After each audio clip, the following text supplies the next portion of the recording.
Next item ఏం చేయబోతున్నారు? Next hot item చేద్దాం. అదొచ్చి చెక్క పకోడీ. చెక్క పకోడీకి కావాల్సిన పదార్థాలు ఏంటో కూడా చెప్తారా? శనగపిండి, బియ్యం పిండి, అల్లం, ఉప్పు, వంట సోడా, పచ్చిమిరపకాయలు, కరివేపాకు, నూనె. ఓకే అండి, మరి ప్రాసెస్ స్టార్ట్ చేద్దామా? స్టార్ట్ చేద్దాం. నేర్చుకుంటారా మీరు? తప్పకుండా నేర్చుకోవాలి. మరి నేర్చుకుని ఇంటికి వెళ్ళి అందరికి తినిపించాను. నేను ఇంట్లో చేస్తానంటేనే పెడతారనమాట. లేదు, ఇప్పుడు పెట్టరు. ఈరోజు కట్టేసి మరీ చేస్తాం. ఓకే, ఫస్ట్ మనం చిన్న జార్ తీసుకున్నాం. ఫస్ట్ అల్లం తీసుకున్నాం, పచ్చిమిరపకాయలు, జస్ట్ టు టేస్ట్, ఉప్పు కొంచెం. ఇది మొత్తం మనం గ్రైండ్ చేసుకోవాలి. ఓకే, రెడీ అయిపోయింది మన పేస్ట్. బౌల్లో తీసుకుందామండి. ఇప్పుడు మనం పకోడీ చేయాలంటే డీప్ ఫ్రై చేయాలి కదా, సో ప్యాన్ పెట్టి ఆయిల్ పెట్టుకుందాం. ఓకే, పెద్ద బౌల్ తీసుకొని ఈ మిక్స్చర్స్ అన్ని మిక్స్ చేయాలి మనం. ముందుగా శనగపిండి, తర్వాత ఏంటిది? బియ్యపిండి. మీరు నేర్చుకుంటున్నారు. ఇట్లా మీరు పెళ్ళయ్యాక వంటలు నేర్చుకున్నారా, పెళ్లి కాకముందే వచ్చా?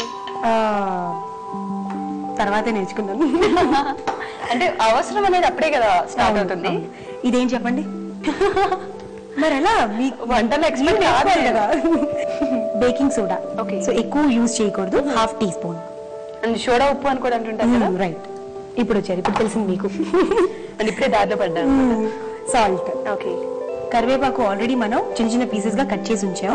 అది కట్ చేయకపోతే మళ్ళీ అది అడ్డం పడుతుంది. నేర్చుకోండి.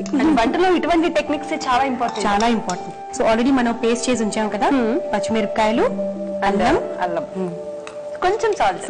రైట్, బాగా గుర్తుపెట్టిందా? Very good. ఇందులో మనం ఆయిల్ కూడా వేసుకోవచ్చు. ఓకే, ఈ మిక్స్చర్ అంతా మిక్స్ చేసుకోవాలి. ఓకే, మరి మీరు గుజరాతీ, మరి తెలుగు ఈ ఫీల్డ్ కి వచ్చినప్పుడు ఎలా మేనేజ్ చేశారండి? గుజరాతీ అయినా మా డాడీ ఆంధ్ర స్టడీస్ బాగుంటాయని చెప్పి మమ్మల్ని ఇక్కడ తీసుకొచ్చారు 19 years బ్యాక్. సో మా స్కూలింగ్, కాలేజ్ అంతా ఇక్కడే. సో అందుకే తెలుగు స్పెషల్ గా నేను తెలుగు నేర్చుకోవాలని చెప్పి ఫస్ట్ లాంగ్వేజ్ తెలుగు తీసుకున్నాను. మనం కొంచెం వాటర్ వేసుకోవాలి. మిక్స్చర్ అవ్వాలి కదా, సరిపోతుంది. మన మిక్స్చర్ రెడీ అయిపోయింది. కలుపుకుంటే ఇలా వస్తుంది మిక్స్చర్. మామూలు స్వీట్ ఐటమ్స్ వంటకాలతో పాటు పిండి వంటలు కూడా వచ్చు. ఇష్టమైనవన్నీ నేర్చుకుంటూ ఉంటాను. వేసుకున్నాం కదా, మన ఆయిల్ కూడా బాగా వేడెక్కింది. Right, so ready. అంటే ఇట్లాంటి పిండి వంటలు చేసినప్పుడు మరి మీ ఇంట్లో హడావుడిగా పక్కన వాళ్ళు లేకపోతే చుట్టాలు పండుగలప్పుడు ఎక్కువ చేస్తూ ఉంటాం. సో మామూలు హడావుడి కాదనమాట. కానీ చూసారా ఎంత సింపుల్ గా చేసేస్తున్నారా మీ ఒక్కళ్ళే. So talented. Thank you. కొంచెం ఆయిల్ ఎక్కువ పీలుస్తాయి కాబట్టి కొంచెం టిష్యూస్ వేసుకోవచ్చు. మీకు మరి నాన్ వెజ్ ఐటమ్స్ అవి కూడా వచ్చా? అవి తక్కువ, ఎందుకంటే ఎక్కువగా లైక్ చేయండి. నేను నాన్ వెజ్ ఎక్కువ తిన్నాను, so vegetarian. So colour change అయ్యింది. అవును, ఇది కూడా డెఫినెట్ గా నా స్వీట్ లాగా ఇది కూడా టేస్టీ, చాలా కలర్ఫుల్ గా కనిపిస్తుంది కదా. మధ్యలో మనం చిన్న చిన్న పీసెస్ గా వేసిన కరివేపాకు. సో ఇంకో వై వేసుకుందామా? డీప్ ఫ్రై అవ్వాలి. అయిపోయాయి కదండి. చూసారా మంచి బ్రౌన్ కలర్ లో వస్తాయి మనకి. ఇప్పుడు బాగా రోస్ట్ అయ్యాయి. అవును, అండ్ మీ వ్యూవర్స్ కోసం 2 కలర్స్ లో చేశారు. ఎట్లయినా చేసుకోవచ్చు అని చెప్పారు కాబట్టి చేసి చూపించారు.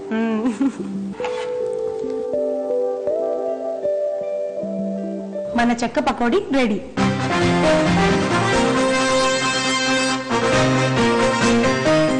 అన్ని గారు చేసి చూపించిన చెక్క పకోడీ చూసారు కదండి. మరి దీనికి కావలసిన పదార్థాలు, తయారు చేసుకునే విధానం మరొకసారి చూద్దాం. చెక్క పకోడీ తయారు చేసుకోవడానికి కావలసిన పదార్థాలు: శనగపిండి, బియ్యం పిండి, అల్లం ముక్కలు, పచ్చిమిర్చి ముక్కలు, వంట సోడా, ఉప్పు, నూనె, కరివేపాకు.